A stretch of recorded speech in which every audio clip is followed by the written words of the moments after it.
Now, obviously, Nick, you're a massive fan of Donald Trump, but I wanted to see Donald Trump, along with the Parliament in the US, have passed laws or passed sort of basically a motion saying they support the protesters in Hong Kong. This means they're lining up against China. Here's, in fact, what the president had to say. We're with them. I have a very good relationship, as you know, with President Xi. We're in the final throes of a very important deal. I guess you could say one of the most important deals in trade ever. It's going very well, but at the same time, we want to see it go well in Hong Kong, and I think it will. I think that President Xi can make that happen, and I know him, and I know he'd like to make it happen. Well, Nicholas, I'll ask the Colbert question. Great president or greatest president?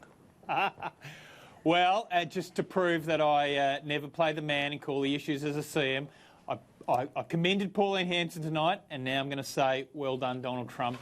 He made absolutely... Pull up the drawbridge. Welcome to Common Sense. On this one. I just hope that we're not recording this program so that this can never be played back to me in years to come. Yeah. I think he absolutely... Got it right. I mean, look, if I was going to, have a little bit of a chip, of course, there must be a but. There's always a but. Now, Nicholas, I've gone a long way tonight, guys. I've gone a long way tonight, so you've got to give me a little bit of rope here. Keep going. He still wants that upper house pre-selection one day. He's still got that sinecure already. So let's not forget that the Senate voted unanimously for this Hong Kong Human Rights and Democracy Bill, and the House of Reps voted 417 to 1. Don't know who the poor sod was that voted against it.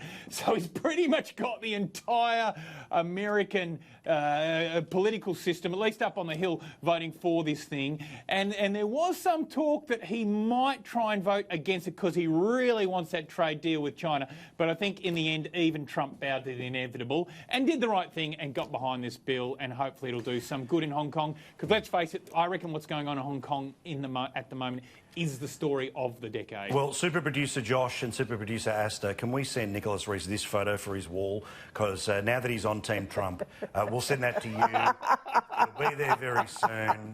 Apart from anything else, I just love James. I mean, he is a world champion troll. If nothing else, he knows how to send people crazy, and by tweeting that, the heads, if there were heads left to explode, like the 4 that were left went pop, pop, pop, pop.